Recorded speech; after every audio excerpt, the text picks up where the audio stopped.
안녕하세요. 건강 365 아나운서 추인경입니다. 척추에 염증이 생기면서 척추가 뻣뻣해지고 관절의 움직임이 둔해지는 자가 염증성 질환이자 자가 면역 질환, 강직 척추염입니다. 증상이 허리 디스크로 불리는 추간판 탈출증과 혼동할 수 있어서 진단이 중요하다고 하는데요. 강직 척추염의 진단을 위한 검사와 치료, 또 관리까지 자세히 알아봅니다. 그리고 만성질환인 당뇨병으로 진행되지 않도록 조심해야 하는 당뇨병의 위험 요인들, 특히 당뇨 전 단계는 어떤 상태인지 살펴보겠습니다. 건강 365 존 메이어의 그래비티 듣고 시작하겠습니다. KBS 라디오 건강 365 함께하고 계십니다. 강직 척추염 진단을 받는 분들이 있습니다. 척추에 염증이 생기면서 뻣뻣해진다는 의미일까요? 통증도 생긴다고 하는데요. 통증의 시작점이 어딘지 진행될수록 척추 여러 곳이 굳는다고 합니다. 원인이 뭘까요? 중앙대학교병원 류마티스 내과 송정수 교수에게 도움 말씀 듣겠습니다. 교수님 안녕하세요. 예, 안녕하세요. 네, 반갑습니다. 예. 강직 척추염, 이름이 그렇게 익숙지는 않은데요. 척추에 염증이 생기는 건가요? 예, 맞습니다. 강직 척추염은 이름 그대로 척추에 염증이 생겨서 척추가 뻣뻣해지고 척추에 강직이 오고 그 결과로 침범된 척추하고 관절들의 움직임이 둔해지고 또 나중에는 운동기능 장애가 생기는 그런 질병입니다. 네. 척추에 염증이 생기는 거라고 하셨는데 그 원인이 뭔가요? 예, 강직 척추염의 원인은 환자의 몸에서 스스로 염증이 일어나는 자가 염증성 질환하고 네. 또 자기 스스로 면역 반응이 일어나는 자가 면역 질환이 절반씩 섞여 있는 질환으로 설명이 됩니다. 그래서 자가 염증성 질환 더하기 자가 면역 질환 그렇게 설명이 되죠. 네. 강성 척추염의 발생에는 유전자가 중요한 역할을 하는데요. 네. 강직 척추염 환자의 95% 이상에서 피 검사를 해보면은 우리 몸의 6번 염색체에 있는 HLA-B27이라고 하는 유전자가 양성으로 나타납니다. 네. 이 염색체는 상염색체 우성으로 유전되기 때문에 자녀들 중에 절반은 이 유전자를 물려받습니다. 그런데 반대로 이 HLA 유전자가 양성으로 나타난 사람들 중에 네. 강직 척추염에 걸리는 사람은 1 내지 2%밖에 안 됩니다. 그래서 이 유전자를 가졌다 해서 모두가 강직 척추염이 발생되는 것은 아닙니다. 네. 하지만 강직 척추염 증상이 있는 환자에게는 진단을 위해서 이 HLA-B27 유전자 검사를 반드시 시행합니다. 그래서 만약에 이 유전자가 없다면, 음성이라면은 강직 척추염의 가능성은 이제 거의 없다고 볼 수가 있죠. 네. 예. 그럼 증상은 통증인 거죠? 네. 초기에도 증상이 생기나요? 그렇죠. 이 병은 처음에 이제 엉덩이의 뒷부분부터 이제 뻐근하고 아프기 시작해서 네.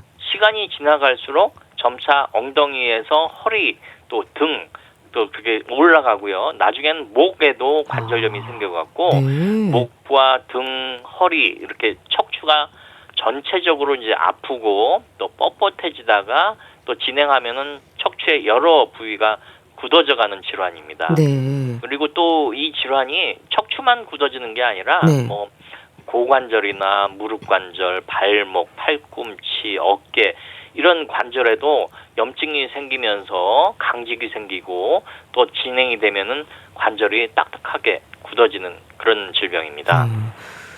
일단은 허리가 아픈 게 아니라 시작은 엉덩이 쪽에서 통증이 시작이 되네요. 그렇죠.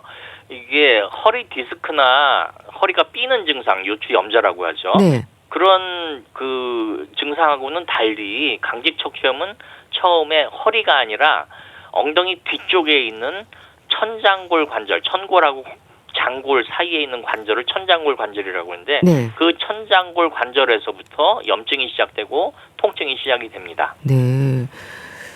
그렇게 해서 이제 뭐 허리와 등으로 올라오고 나중에 목 관절에도 뭐 관절염이 생긴다고 말씀하셨는데 방치가 되면은 증상은 점점 더 퍼지겠네요. 그렇죠. 강직 척추염의 첫 증상이 이제 엉덩이 뒤쪽, 허리의 아래쪽부터 아프기 시작합니다. 근데 네. 이거를 초기에 제대로 진단하지 못하고 또 제대로 치료하지 못하면은 골반의 뒤쪽에 있는 꼬리뼈 있는 그 천장골 관절부터 시작을 해갖고 저 요추, 이제 허리뼈죠. 요추, 경추, 흉추, 목뼈, 등뼈. 그런데 순차적으로 침범을 해서 강직을 이렇게 뻣뻣하게 만들고 네. 또 더 진행을 하게 되면 또 아래로 내려가서 고관절, 엉덩이 관절이죠. 네. 고관절도 침범을 해갖고 관절을 딱딱하게 굳어지게 만들어져서 네. 걷지 못하게 되거나 보행장애, 잘 어기적거리면서 걷는 그런 현상이 되고 또 더 진행이 되는 경우에는 이제 무릎과 발목, 어깨에도 염증이 진행이 되면서 관절의 강직과 또 관절의 변형을 일으킵니다. 관절을 굳게 만든다고 하셨는데 척추뿐 아니라 관절로도 증상이 생기면서 굳어가는 병으로 생각하면 되는 거겠네요. 예, 맞습니다. 강직 척추염은 이제 단순히 척추만 침범하는 병이 아니라 무릎이나 발목, 어깨, 우리 몸의 여러 관절도 침범을 하고 네. 또 인대염도 일으켜요. 인대염, 족저근막염이나 아킬레스 건염 같은 인대 접착부, 뼈하고 인대하고 그 부위에도 염증을 일으킬 수가 있습니다. 네. 그리고 또 강직 척추염에 동반되는 관절의 증상이라고 있어요. 관절 말고 다른 부위에 나타나는 증상이죠. 네. 그게 이제 대표적으로는 만성 피로감, 또 발열, 네. 또 전신 근육통 그런 게 생길 수가 있고요. 또 중요한 거는 한 강직 척추염 환자의 한 30% 정도에서는 눈에 이제 포도막염이라고 하는 심한 염증이 동반이 되는데 네.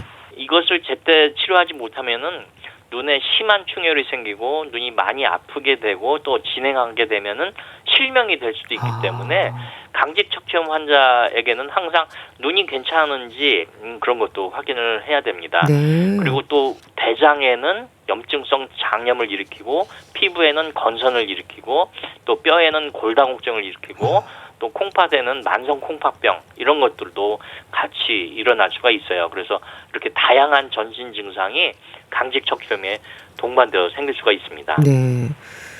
이 강직 척추염의 발생률은 어떻습니까? 그리 흔한 질환은 아닌 거죠? 네, 애매합니다. 강직 척추염은 우리나라에서 아주 드문 병도 아니고요. 네. 그렇다고 흔한 병도 아닙니다.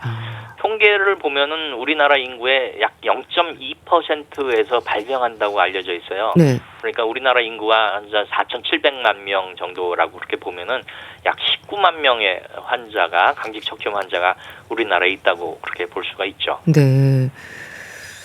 근데 여러 부에 이제 관절을 굳게 만든다고 하셨는데 처음에는 증상으로 볼 때는 추간판 탈출증으로 생각할 수도 있을 것 같습니다. 예. 진단을 받는 분들이 디스크의 문제부터 확인하는 경우도 많겠어요. 예, 맞습니다. 추간판 탈출증, 우리가 흔히 허리 디스크라고 하죠. 네. 이 허리 디스크가 훨씬 더 많아요. 우리나라 환자들 중에는 강직 척추염 환자보다는. 근데 문제는 허리 디스크하고 강직 척추염의 초기 증상이 비슷해요. 두 질병 모두 공통적인 증상이 이제 엉덩이하고 허리가 뻐근하고 아픈 증상으로 시작을 합니다. 네. 그래서 환자들이 허리나 엉덩이가 아프면은 먼저 허리 디스크를 의심을 합니다. 그렇죠. 그래서 정형외과나 신경외과, 재활의학과 그런 경우가 많습니다. 네. 근데 이 두 질병은 증상은 비슷하지만은 원인하고 치료가 완전히 다릅니다. 예, 허리 디스크는 이제 물리적인 힘에 의해서 척추의 디스크가 이제 뒤로 빠지면서 신경을 누르면서 생기는 물리적인 질병인데 비해서 네. 강직 척추면 그 염증이 일어나는 거예요, 척추에. 그래서 화학적인 염증 반응이 일어나는 거죠. 그래서 그런 물리적인 질환하고 화학적인 질병하고 그렇게 차이가 있습니다. 네. 원인을 정확히 알고 제대로 된 치료를 하는 게 중요할 것 같은데요. 예. 추간판 탈출증과 강직 척추염의 증상 차이를 좀 자세히 알려주세요. 예. 이 혼동할 수 있는 이 두 질병 사이에는 이게 숙달된 전문의가 파악할 수 있는 증상의 차이가 있습니다. 네. 강직 척추염은 이게 염증에 의해서 허리와 엉덩이 그쪽에 엉치 쪽에 아침 강직이라고 아침에 이렇게 뻣뻣한 증상, 그 허리도 뻣뻣하고 엉덩이도 뻣뻣한 그런 아침 강직이라는 현상이 나타나는 게 특징이고 네. 주로 아침에 심해지고 저녁에 좀 편해지는 것이 특징입니다. 그리고 또 통증이 다리 쪽으로 뻗어나가는 방사통이 없어요. 그래서 허리와 엉덩이만 아픈 것이 특징이고요. 네. 강직 척추염이. 반대로 이제 추간판 탈출증, 허리 디스크는 허리가 아프면서 통증이 다리 쪽으로 뻗어나가요. 그런 방사통이 특징이고, 또 아침에는 별로 안 아프다가 저녁쯤에 허리를 많이 쓴 다음에 그렇게 저녁에 아픈 것이 특징입니다. 네. 그래서 이 두 질병을 감별하기 위해서는요, 척추나 골반에 있는 그 엑스레이를 찍고, 엑스레이 잘 감별이 안 되면은 천장골 관절, 골반에 MRI를 찍고, 또 피검사로 HLA-B27 유전자 검사를 하고, 또 염증 수치 검사를 하면은 이 두 질병을 감별을 할 수가 있습니다. 네. 일단 강직 척추염은 이제 허리와 엉덩이에 아침 강직이 있고 예. 또 방사통 없이 허리와 엉덩이만 아픈 게 특징이라는 걸 그렇죠. 아셔야 될 것 같습니다. 예, 맞습니다. 그런데 통증뿐 아니라 굳어진다는 거잖아요. 예. 그럼 강직의 상태를 어떻게 이해하면 될까요? 뭐 앞서 걷기도 힘들어진다고 예. 하셨는데 움직임이 어려워지는 건가요? 맞습니다. 강직 척추염을 초기에 잘 치료하지 못하고 이 병이 진행을 하게 되면요, 허리가 대나무처럼 딱딱하게 굳어져요. 그리고 목도 굳어지게 되고 허리도 굳어지게 되면서 유연성이 떨어지게 되죠. 네. 그러면 이제 허리를 굽히거나 펴기가 힘들어지게 돼요. 네. 척추도 이제 굽히고 펴는 동작이 어려워지지만은 고관절이나 무릎 관절, 발목 관절, 어깨 관절, 팔꿈치 관절 그런 데도 침범을 하게 되면은 이 관절을 움직이기가 어렵게 되고 네. 나중에는 관절 기능 장애까지 일어날 수가 있습니다. 그래서 조기 진단하고 조기 네. 치료가 중요합니다. 조기에 치료를 하게 되면은 척추와 관절이 변형이 되는 그런 증상을 충분히 예방할 수가 있습니다. 네. 앞서 강직 척추염이 이제 자가 염증성 질환과 자가 면역 질환이 절반씩 섞여 있는 질환이다라고 말씀하셨는데요. 이거에 대해서도 자세히 설명해 주세요. 예. 이 강직 척추염은 자가 면역 질환이기도 하고 또 자가 염증성 질환이기도 한데 네. 외부에서 세균이나 바이러스가 침범해서 염증을 일으키는 질병이 대부분인데 네. 그런 게 아니라 우리 몸에서 저절로 염증이 일어나는 그런 질환. 그래서 우리 몸에서 동족산산의 전쟁이 일어나는 그런 전쟁을 자가 염증성 질환, 자가 면역 질환 그렇게 얘기를 할 수가 있습니다. 그렇군요. 예. 유전적인 요인이 있어 유전자 검사를 한다고 하셨는데요. 예. 이 강직 척추염의 위험이 주로 젊은 층에 있다고 들었습니다. 그런가요? 맞습니다.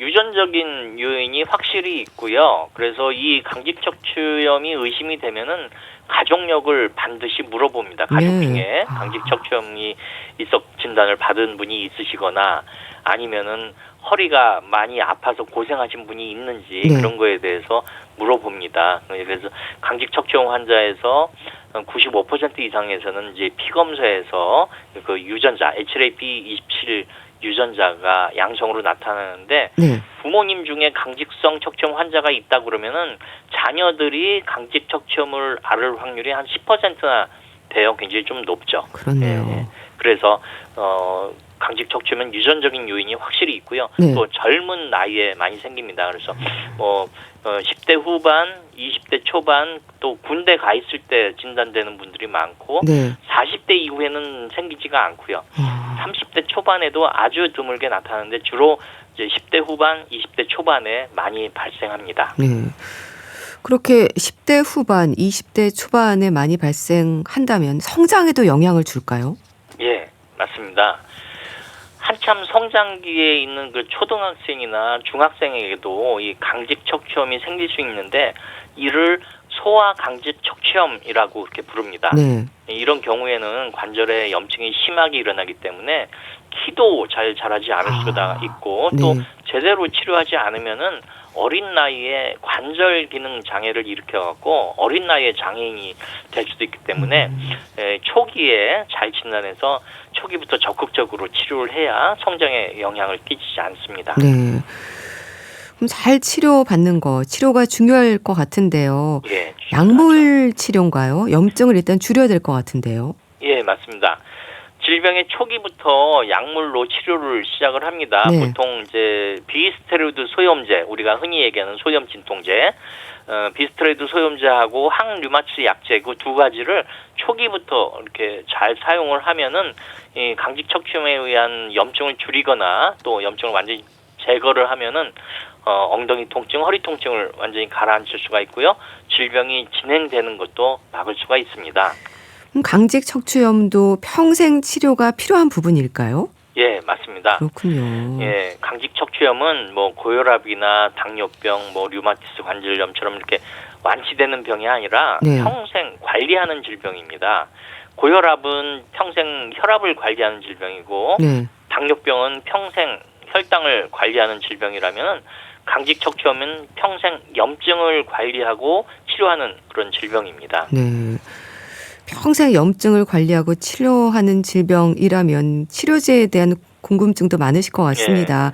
치료제는 다양한가요? 예, 아주 여러 약물로 치료를 합니다. 아, 1차적으로는 이제 먹는 약인 이제 비스테로이드 소염제, 소염 진통제하고 항류마티스 약제로 강직 척추염에 의한 염증을 줄이거나 제거하면은 허리 통증을 가라앉히고 네. 또 진행하는 것을 막을 수가 있습니다.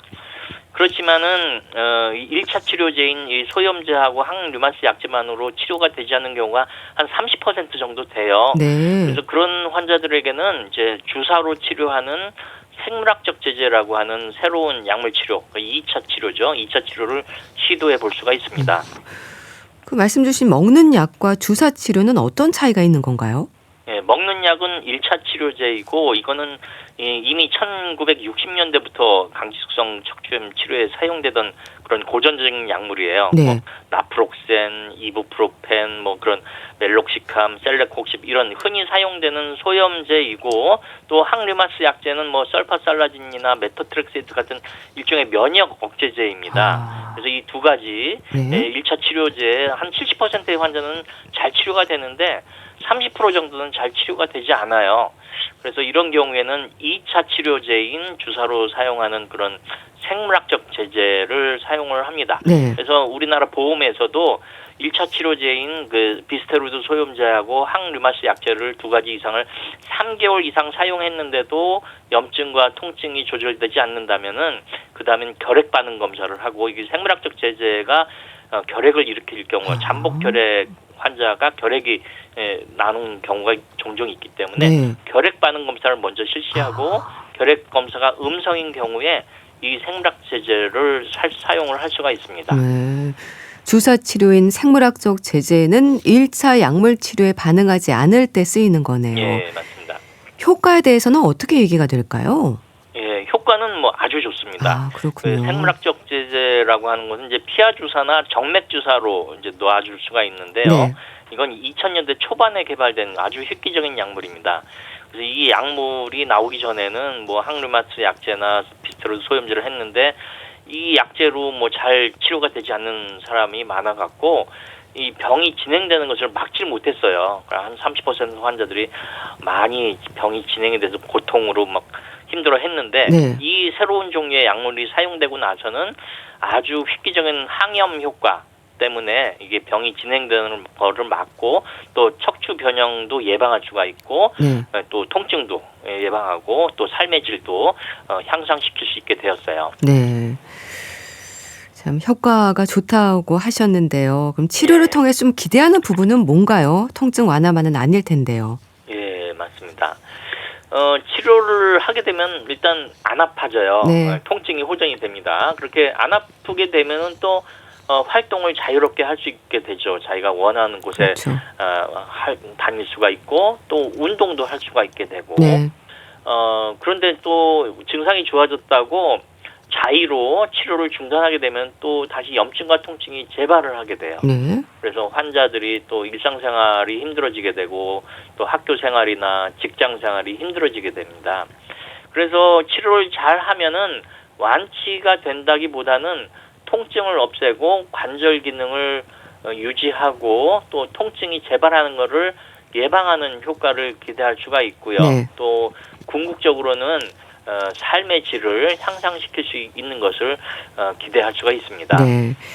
그렇게 치료를 잘 받고 관리하는 게 중요할 것 같은데요. 예, 맞습니다. 그럼 강직 척추염인 분들에게 일상에서 중요한 부분이랄까요? 좀 운동으로 몸을 자꾸 움직여주는 게 도움이 될까요? 예, 도움이 됩니다.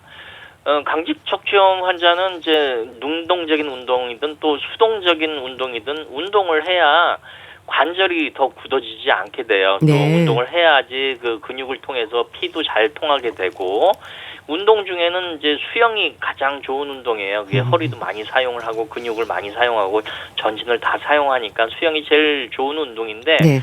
뭐 수영을 못할 환경이다 그러면 이제 환자가 집에서 할 수 있는 운동으로는 뭐 맨손 체조라든지 필라테스라든지 뭐 스트레칭, 요가, 그리고 허리를 많이 움직이는 그런 운동을 하면 좋습니다. 네. 특히 매일 운동하는 것이 중요합니다. 또 한 가지 중요한 점은 네. 흡연이 아, 담배를 피는 것이 강직 척추염을 유발하거나 악화시키는 유일한 환경적인 요인으로 알려져 있어요. 네. 그래서 이 담배를 피게 되면은 약물 치료에 내성을 일으켜서 약의 효과를 떨어뜨릴 수 있기 때문에 담배를 피우시는 환자에게는 반드시 금연을 권유해야 합니다. 네. 또 술도 몸에 염증을 일으키기 때문에 또 절주나 금주를 권유해야 합니다. 이렇게 건강한 생활 습관을 잘 유지하게 되면은 강직 척추염의 고통과 또 관절 기능 장애에서 해방될 수가 있습니다. 네. 매일 적절한 운동을 하고 또 금연 금주 하셔야겠습니다. 예. 자, 오늘은 강직 척추염에 대해서 자세히 알아봤는데요. 중앙대학교 병원 류마티스 내과 송정수 교수와 함께했습니다. 감사합니다. 예, 감사합니다. KBS 라디오 건강 365 함께하고 계신데요. 유재하의 지난 날 듣고 다시 오겠습니다. KBS 라디오 건강 365 함께하고 계십니다. 당뇨병은 만성 질환입니다. 평생 관리가 필요한 거죠. 당뇨병 전 단계는 어떨까요? 전 단계에서 확인되고 관리를 잘하면 당뇨병의 위험에서 벗어날 수 있는 걸까요? 혈당에 대한 이해가 있어야 할 것 같은데요. 국립정신건강센터 건강증진과 백현욱 교수에게 도움 말씀 듣겠습니다. 교수님 안녕하세요. 네, 안녕하십니까. 네, 반갑습니다. 당뇨 전 단계로 건강검진 결과가 나오는 분들이 있습니다. 어떤 상태인 걸까요? 전 단계니까 우리 이제 머리에 연상이 되잖아요. 네. 그렇죠.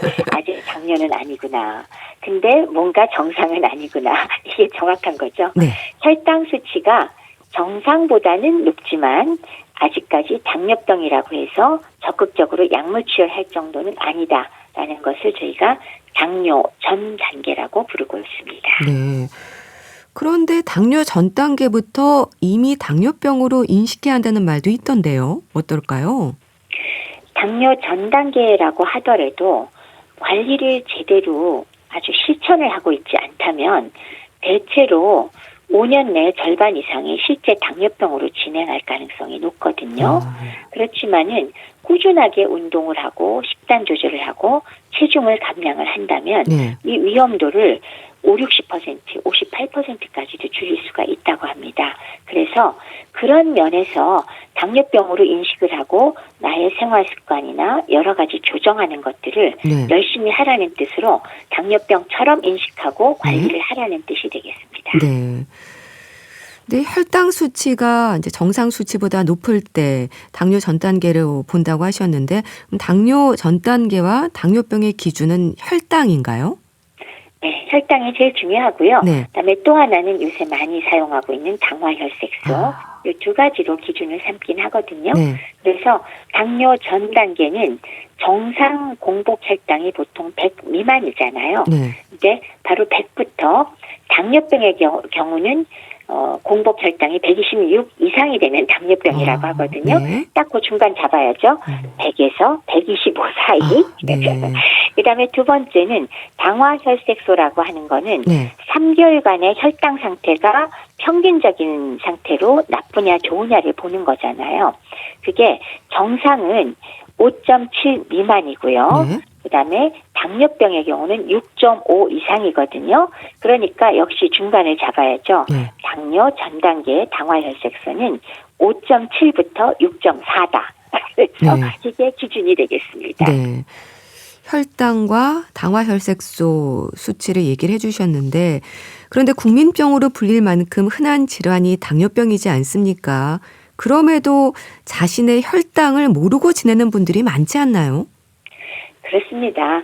그리고 어떤 면에서는 당연하지 않을까요? 그러니까 제가 왜 환자분들 앞에 오셔서 말씀하실 때 가끔 농담처럼 예. 내가 뭐 혈당이 어떨까요? 이러면 제 눈에 투시경이 없어서 얼굴만 쳐다봐서는 제가 혈당 정도를 모르겠고 네. 혈액을 뽑아서 측정을 해야 되죠. 사실 그렇게 측정하지 않는 한은 높은지 정상인지 모르고 지내기 쉽잖아요. 그렇죠. 물론 이제 40년 전, 50년 전 예전에는 병원 문턱이 높으니까 굉장히 심한 상태가 되기 전까지 병원을 안 가잖아요. 네. 그럴 때는 당뇨병의 전형적인 증상 우리 알잖아요. 음식을 많이 먹는데도 살이 빠지고 그다음에 엄청나게 소변을 많이 보고 물도 많이 마시고 네. 입도 계속 마르고 이런 전형적인 증상을 보일 정도로 심하거나 아니면 급성 합병증으로 소위 케토산증으로 아예 의식을 잃고 응급실로 실려가는 경우 이건 이제 당뇨병이 있을 거란 짐작이라도 할 텐데 네. 요즘엔 사실 그 정도인 분들은 많지 않거든요. 따라서 어느 정도 혈당 높은 거는 검사하기 전에는 잘 모르고 지내는 분들이 매우 많습니다. 특히 젊은 층의 당뇨병도 늘고 있던데요. 젊은 사람들의 경우에는 뭐 혈당에 대한 인식도 많이 부족하지 않나요?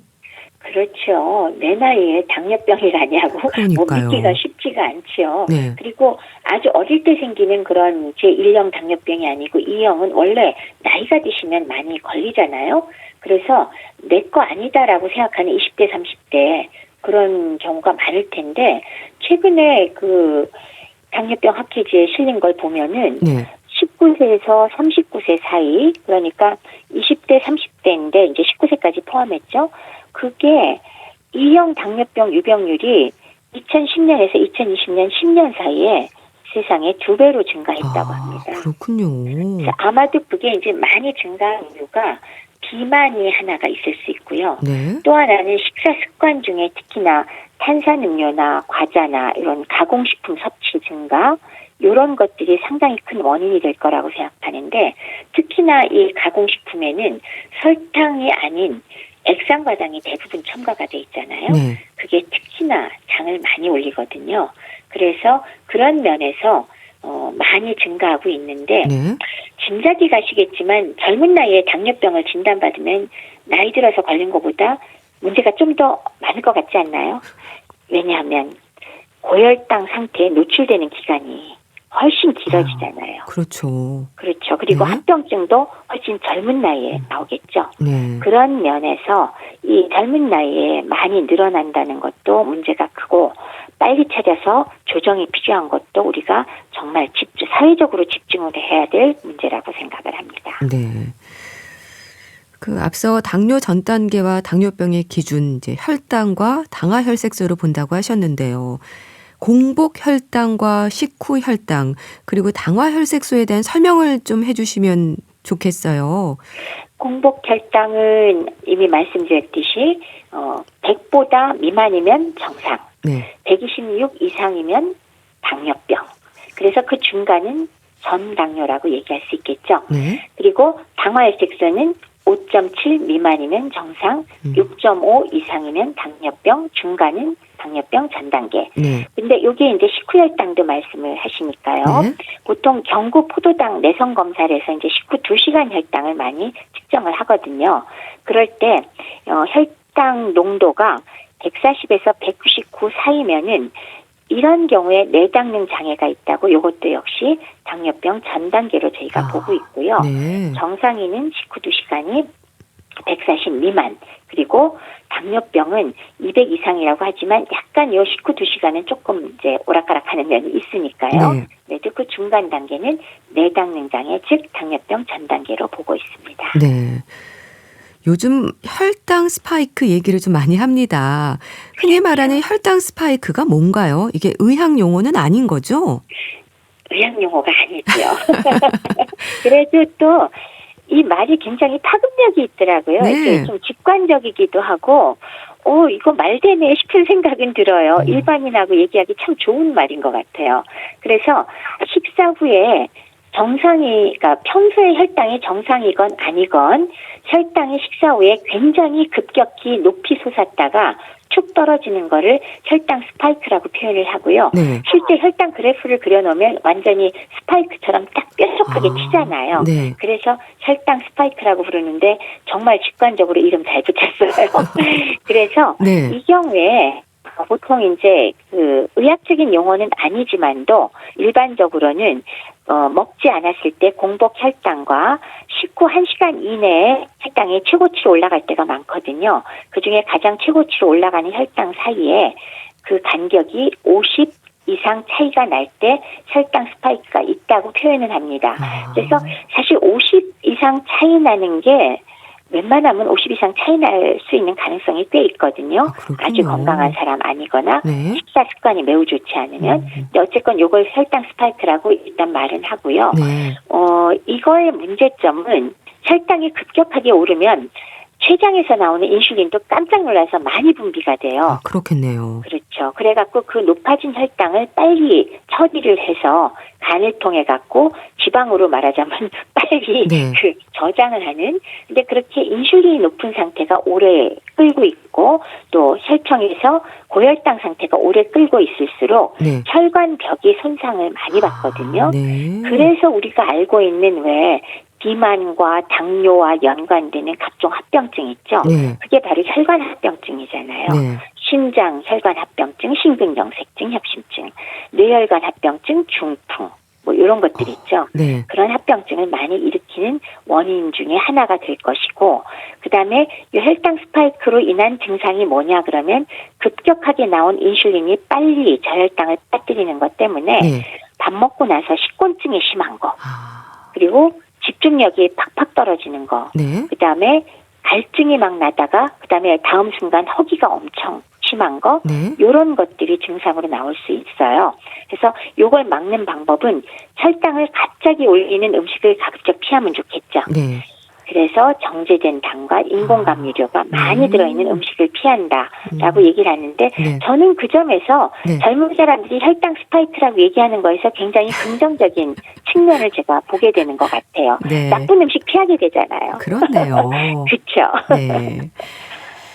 이 당뇨 전 단계에서 이제 관리를 잘해서 당뇨병으로 가지 않도록 조심하라고 이제 말씀을 하셨는데요. 근데 또 당뇨 전 단계로 진단되는 분들도 아주 많다고 들었습니다. 그런가요? 어마어마해요. 아, 그렇군요. 세상에 이게 조금 전에 젊은 분들 얘기했지만 그냥 나이 드신 분들, 그러니까 65세 이상만 놓고 보면 그 인구의 절반이 전 단계입니다. 굉장하죠. 아유, 조심하셔야겠네요. 그렇죠. 47.7% 전 단계. 그러니까 반이 전 단계고요. 네. 그러면 그냥 30살 이상만 꼽아서 보면 그것도 만만치 않습니다. 40%예요. 와. 41.1%. 그러니까 10명 있으면 4명이 전 단계니까요. 네. 놀랍죠. 성인을 놓고 봤을 때 이 정도 숫자가 당뇨 전 단계에 속하는 거니까 상당히 많다고 할 수가 있는 거고요. 네. 그러면 요건 전 단계만 얘기를 했는데 당뇨병은 어떠냐? 네. 똑같은 30세 이상 성인에서 약 15%, 한 7명 중 1명이에요. 그러니까 사실은 전 단계에서 얼마 있으면 당뇨로 넘어가니까 네. 서로 상호 연관이 있어 보이고요. 65세 이상은 아까 전 단계가 인구의 절반이라 그랬는데 당뇨병의 경우는 약 30%, 10명 중 3명 정도 되니까요. 네. 뭐 상호 굉장히 많은 걸 우리가 알 수가 있습니다. 네. 아유, 당뇨 전 단계로 진단되는 분들이 그렇게 이제 많은데요. 그럼 당뇨 전 단계에서 당뇨병으로 가기까지 짧은 시간에도 위험이 높아질 수 있는 건가요?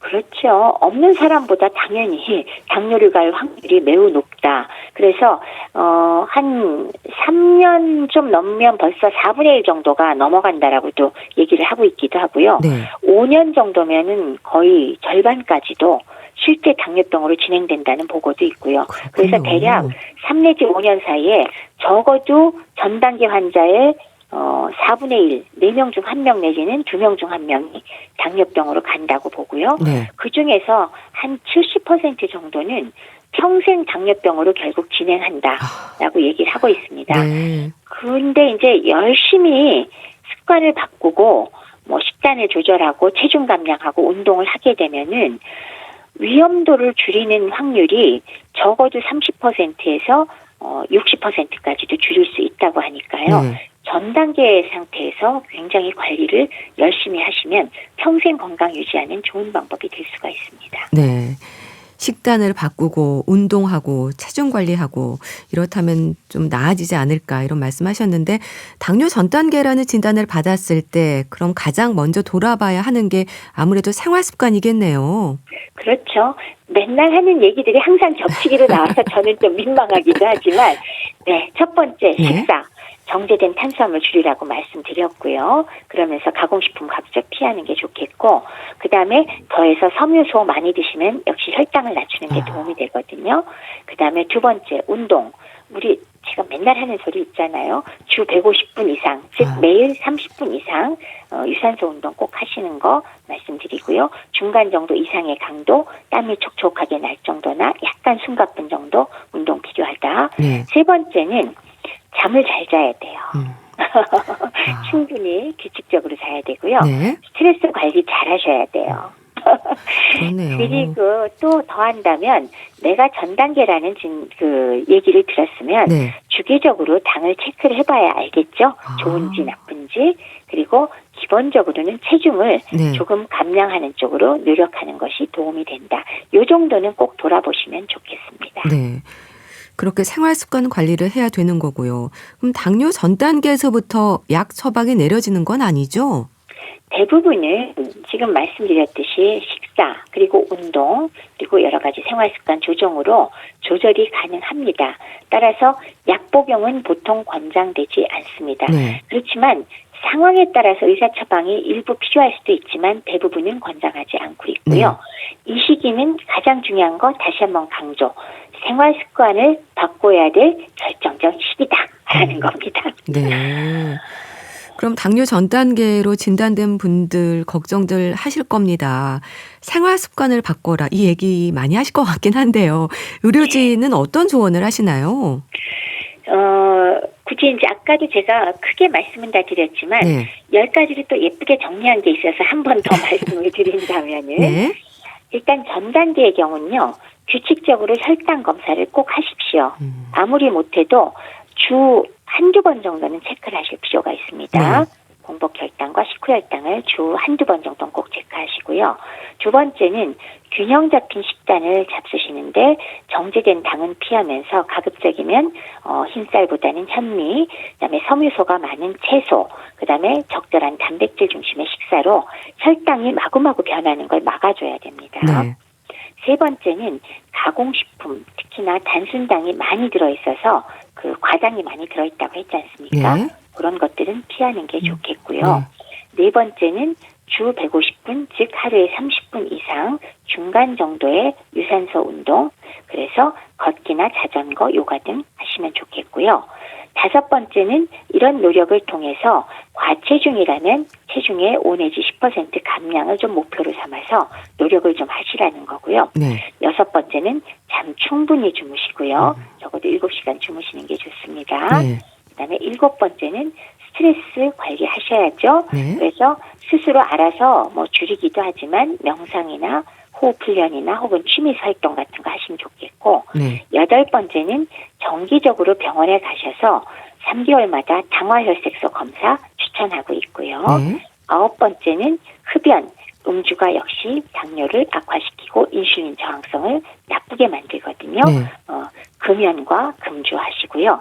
마지막으로 정확한 건강 정보를 좀 살펴보셔서 습득한 다음에 나의 생태가 어떤지를 끊임없이 파악하고 잘 대응하시는 거 이런 정도로 정리가 잘 돼 있어서 말씀드려봤습니다. 네. 10가지를 쭉 말씀을 해 주셨는데요. 그중에 인슐린 저항성 잠깐 언급을 하셨습니다. 인슐린에 대한 이해도 좀 필요할 것 같아요. 인슐린의 역할 우리가 알고 있잖아요. 네. 그리고 어디서 분비되는지 인슐린은 묘하게도 소화기관인 췌장에서 분비가 되죠. 네. 호르몬인데도 췌장에서 나오는 게 굉장히 독특하잖아요. 그리고 인슐린의 역할은 피 속에 혈당이 올라갔을 때 인슐린이 나와서 그 혈청에 있는 혈당을 잘 조절해 갖고 간으로 보내서 지방으로 저장을 하거나 네. 활용을 할 수 있게 하는 그런 역할을 하고 있습니다.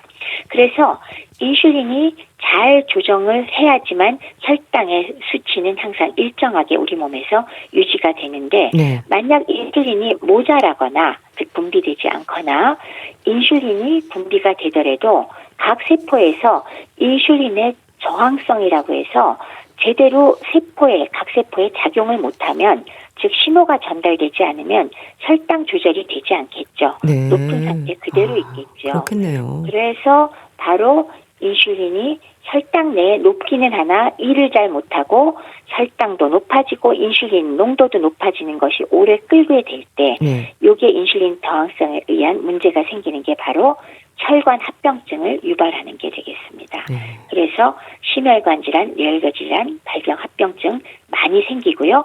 그다음에 사망 원인이 될 수가 있으니까 네. 좀 더 말하자면 치사율이 올라간다는 그런 결과, 그다음에 발이 썩거나 눈이 잘 안 보이는 그런 합병증들도 생길 수 있다라는 겁니다. 그렇군요. 그리고 앞서 생활 습관에서 이제 규칙적 혈당 검사 강조하셨습니다. 근데 혈압처럼 당뇨 전 단계에서도 혈당이 기준치를 넘어서기도 하고 다시 정상 범위에 들기도 하고 왔다 갔다 반복하는 경우도 많을 것 같아요. 혈당 변화가 크게 나는 분들도 많던데요. 어떤가요? 맞아요. 바로 그것 때문에 계속 먹는 음식이나 이런 것들을 주의하고 그러면서 수시로 혈당을 측정해서 내가 어떤 음식을 먹었을 때 특히나 혈당이 더 이렇게 춤을 추듯이 왔다 갔다 반복을 하는지를 알고 네. 그런 면에서 식사 습관을 조정하는데 자주 혈당을 측정하는 게 도움이 많이 될 겁니다. 네. 그래서 적어도 일주일에 한두 번은 공복 혈당 꼭 측정하시라고 말씀드렸죠. 네. 그리고 식후의 혈당을 확인하는 것은 어떤 음식에 의해서 특히나 나의 혈당이 더 많이 올라가는지 가공식품에 의한 효과나 이런 걸 보면 스스로 절제하는 데 매우 도움이 될 거예요. 그래서 그런 것들을 주의하시고 또 아울러서 단백질이나 적절한 지방 성분과 같이 먹을 때 네. 요새 왜 혈당 스파이크 막는 방법으로 음식 먹는 순서 바꾸란 얘기들도 좀 하는데 네. 어느 정도는 일리가 있기도 합니다. 그래서 그런 면에서 약간의 적절한 기름기와 함께 단백질 섭취와 그다음에 채소를 충분히 먹은 다음에 밥을 먹거나 이랬을 때 확실히 혈당이 춤추는 정도가 되는 게 맞거든요. 네. 그래서 그런 것들 주의하시면 도움이 될 것 같습니다. 네, 알겠습니다. 자, 오늘은 만성질환인 당뇨병으로 진행되지 않도록 조심해야 하는 당뇨병의 위험 요인들, 특히 당뇨 전 단계는 어떤 상태인지 살펴봤는데요. 국립정신건강센터 건강증진과 백현옥 교수와 함께했습니다. 말씀 감사합니다. 네, 고맙습니다.